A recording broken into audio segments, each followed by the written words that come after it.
Hi, I'm Bob Vila. Welcome home again to Studio City, Los Angeles, where the sun just doesn't stop shining. Here, our Craftsman Bungalow is going into the demolition phase today. We're removing some old cabinets from the kitchen, as well as a very big ceramic tile countertop. The homeowners are going shopping for antique cabinets. They're going to find a beauty, and they're going to give us a couple of tips on stripping the paint off. And Courtney, our contractor, is working on the front facade, removing some old trim and replacing it. Stick around. It's good to have you home again.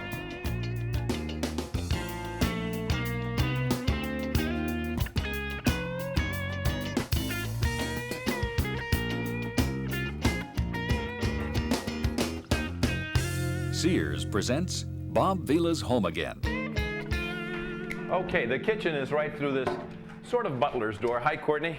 Hi, Bob. You're getting started on the demolition. And the objective in the kitchen is to restore it to the 1920s appearance. That means that although there are few elements from the 1920s, like the door casings and these little paneled doors, and obviously something like this built-in ironing board, the majority of the cabinets that are here were added probably in the late 40s or in the 50s, and they're frankly not worth keeping, especially if you're trying to restore the kitchen to the 1920s look. These are just plywood paneled cabinets, and why don't I give you a hand? Are you trying to save that molding up there? Yeah, I suspect that this is something from the period, maybe the early 30s or 40s, and we're going to try to salvage as much of it as we can. Okay. Well, the rest of it we can be rough with, right? Yep, this is just going to tear it out. Yeah. So when you're being rough, one good tool to have is a crowbar, because it makes quick work of taking something apart. You know, if it's an antique door and you're trying to save the screws and you're being very careful, but if it's just old plywood that you're taking apart, you can just rough it up.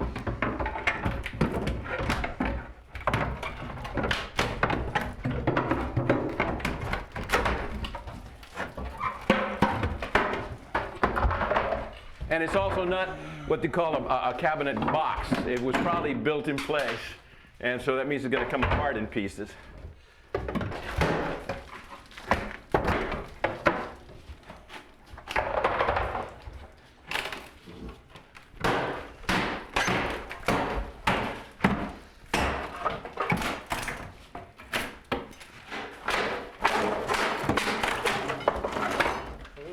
Aha, some original color. This green is very likely to be the original color that was in the kitchen. It's a nice green. What's so fun about demo is discovering a little bit of history. A little bit of history indeed. Anything special there? Yeah, it looks like just an old piece of ironstone. It is nice.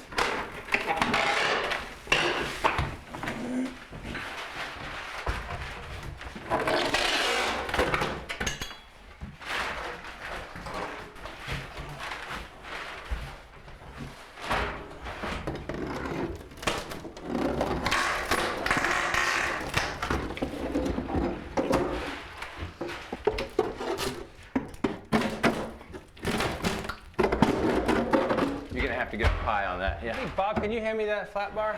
Okay. Thank you, sir.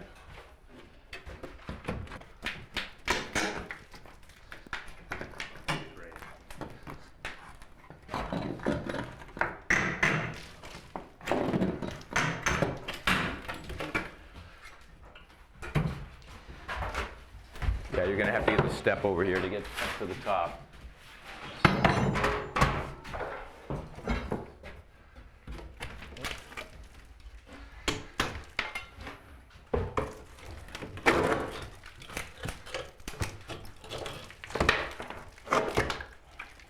All right. Now the next part of the demolition job involves a lower cabinet with some ceramic tile on the countertop. That's going to be a little bit bigger job. Okay. Now, Courtney, you've already disconnected the water and everything, right? Yes, we did. Yeah. This is, again, probably a 1950s, maybe even late 40s installation, and I'm sure it's going to be rough to get at because you can see where we knocked a little bit off that it's a real mud job with wire lath. And one thing that we always should do when we're dealing with this kind of demolition is to wear gloves. But hey, they want to take the whole thing out, right? The whole thing. And you've got a shop drawing of what it's going to look like, the replacement. So we'll have, on the left-hand side, they're going to put in a slimline dishwasher, then a pair of panel doors, and 3 simple big drawers. That'll be appropriate. It'll fit. It actually fits to the house. Okay. And yeah, that's probably an old thing. Oh wow, look at the corrosion there. Yeah. Yeah. Yeah, that would have gone in no time. Oh my. Yeah. Look at that. It's pretty bad. Okay. Well, let's tear it apart. All right. I do recommend gloves when you're working with ceramic tile demolition because it's vitreous and it can harm you. Hey, you know what? I'm going to take these out first. And these are, again, these give you an idea of what we're dealing with here. Nothing special. The corners of the boxes of the drawers are just nailed together. And there's really nothing much to save here.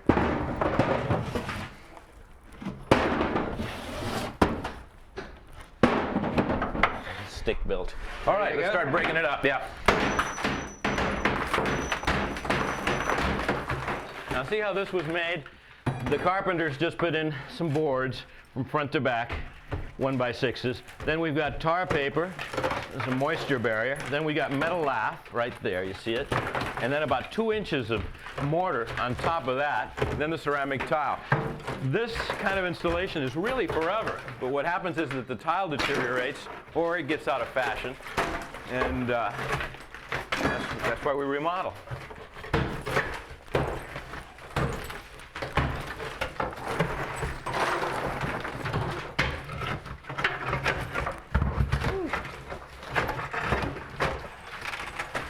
Oh boy. What's a heavy cast iron thing? Yeah.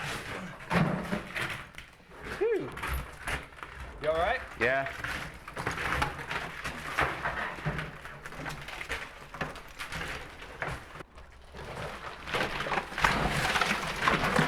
It helps to be 200 pounds or plus. Hey, try this. I can't get it. All right. Give it a yank. Oh, what a guy. Yeah, it's really stuck in there. You know, it's just a... Might go up the wall. Oh, that'd be good. Yeah, okay, good.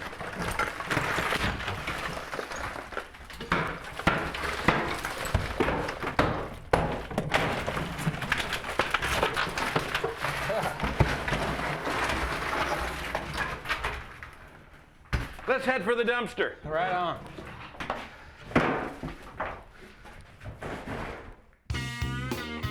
There's a lot more coming up. Stick around, we'll be right back.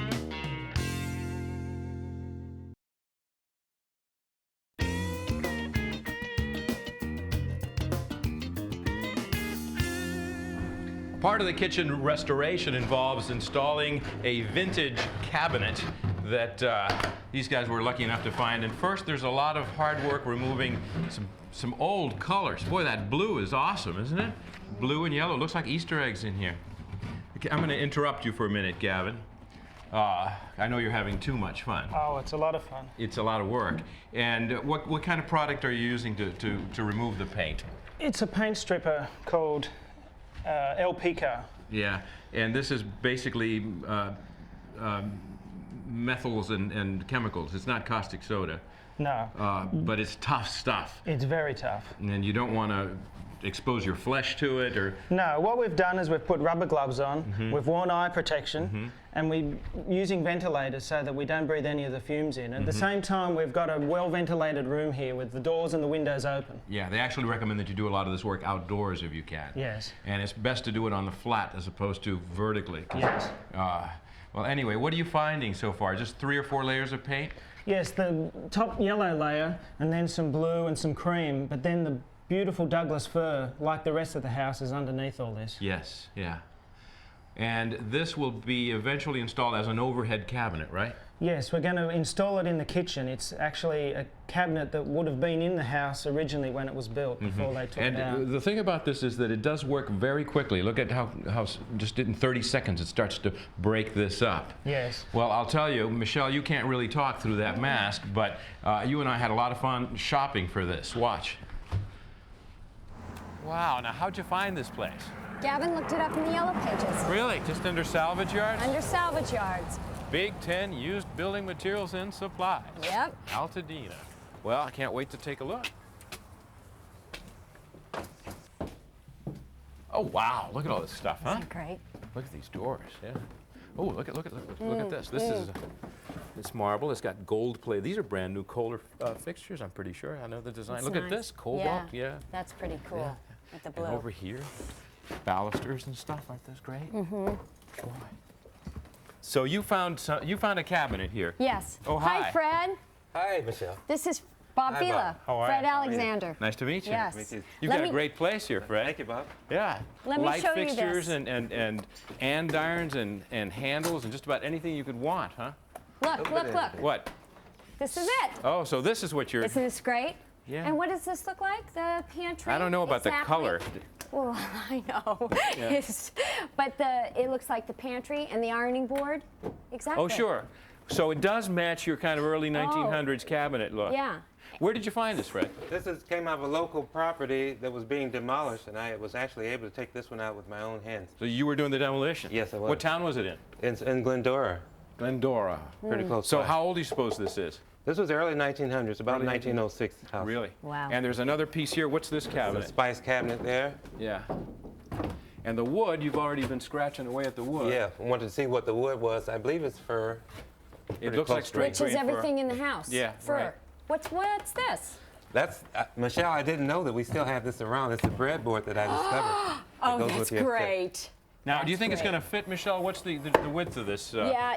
Come on, get your tape out here. Let's okay. take a quick look at it. Let's see.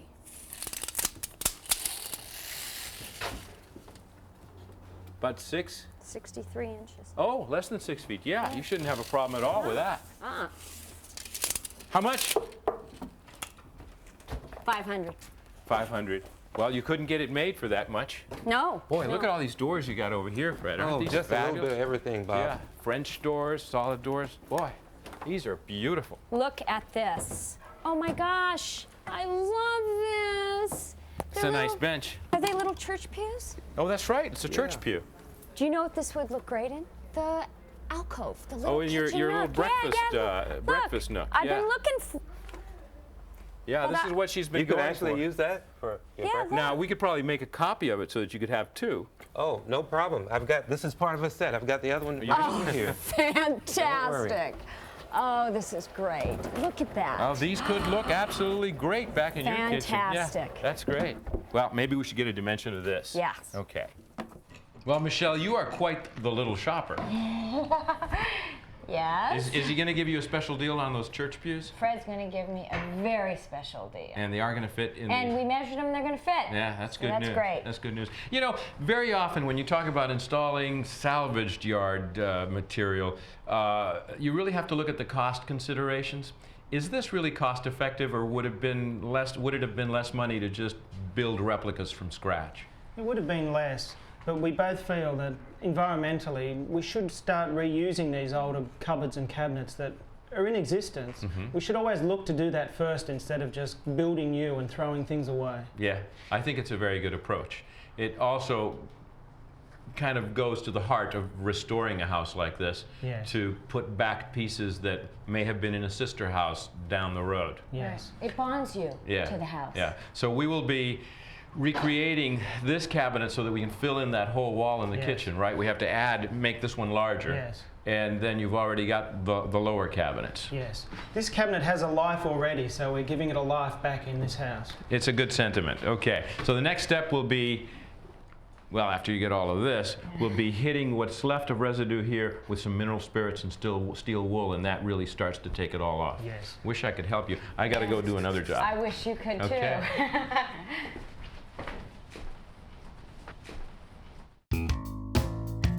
We have a lot more construction projects coming up, so don't go away.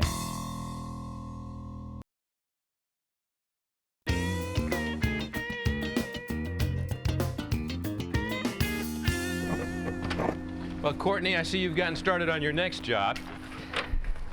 Now, you've removed all the clapboards that were in this little gable end, and what was wrong with them? Actually, they were just weather beaten. You know, this being on the south-facing side, it's just the sun is so intense that it just warped it all apart. And this is one of the most decorative parts of the house. Obviously, it presents to the street, but they'd gone to the trouble of creating this unusual gable, Dutch gable kind of detail, and there was also a decorative element here, kind of, that we have to rebuild, right? Right. Okay, were there any structural problems? There was a sag. There was in between the span of the both columns, there was like a half-inch sag. So it bellied down? Correct. So we had jacked it up. We kind of overcompensated it. And then when we put the new clapboard on, that'll act somewhat as some shear, and that might hold it in place. That might hold it in place, okay. We did do a little reinforcement with some blocks. Yeah. But otherwise, everything in here looks good. I don't see any rot or insect damage or anything like that. None at all. Well, what's the first step in rebuilding this? Well, I had pre-cut this 15-pound felt paper. Should I put my side in first? Or? Yes, actually, we'll bring it up.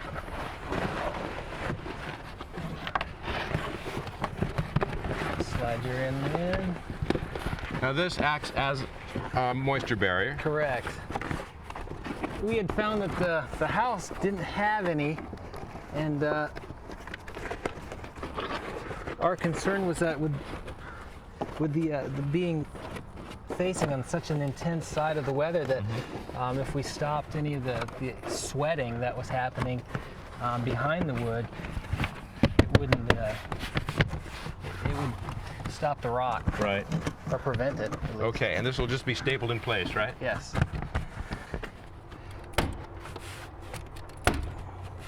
Okay, Bob. All right, now we're ready to start putting up some clapboards, right? Yes, sir. And these are redwood. Redwood 3-inch clapboard. We'll start just at the very bottom. I've got a hammer for you. Is this still available, this particular type of clapboard? Yes, it actually is. Yeah. Because it would be hard to get back east. And we're butting them right up. You've pre-cut. Yes, these are 8-foot pieces. We'll space about a ½ inch off the side. I'm short about half an inch here. Got some nails. There we go. Actually, these are short. Oh, they are? Standard 8-foot pieces. Okay. So once we put all of these up, you think this will really act almost as if it were a sheet of plywood to help keep the beam from sagging again, huh? We're hoping so, Bob. Yeah, I hope so too.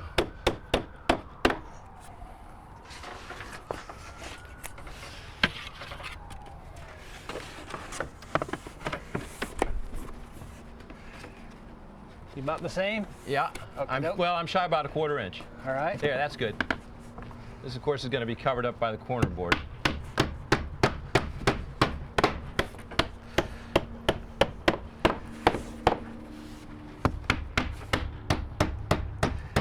Would you like to cut me a couple more pieces? Yeah, I'll go down and cut.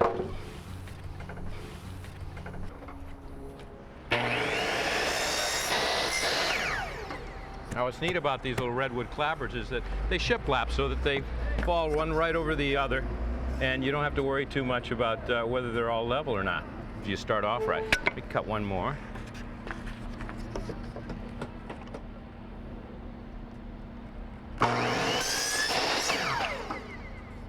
Okay, Courtney, I got 2 coming.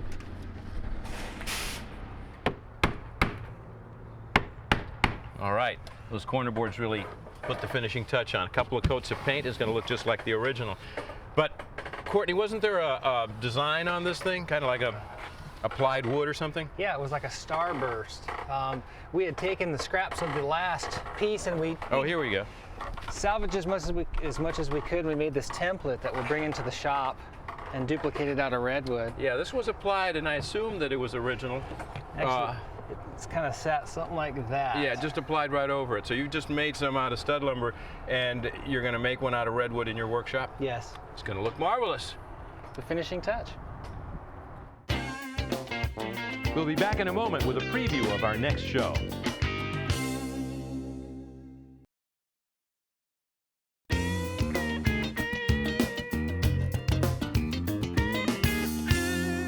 That's a wrap for today. Come home again next time. We're going to be installing a set of French doors in one of the bedrooms. We're also completing construction of the backyard porch, and we'll be gunite-ing the swimming pool. Don't miss it. Till then, I'm Bob Vila. It's good to have you home again. Check out these great new resources for more information on your project. Or for more information on today's show, visit my website at bobvila.com.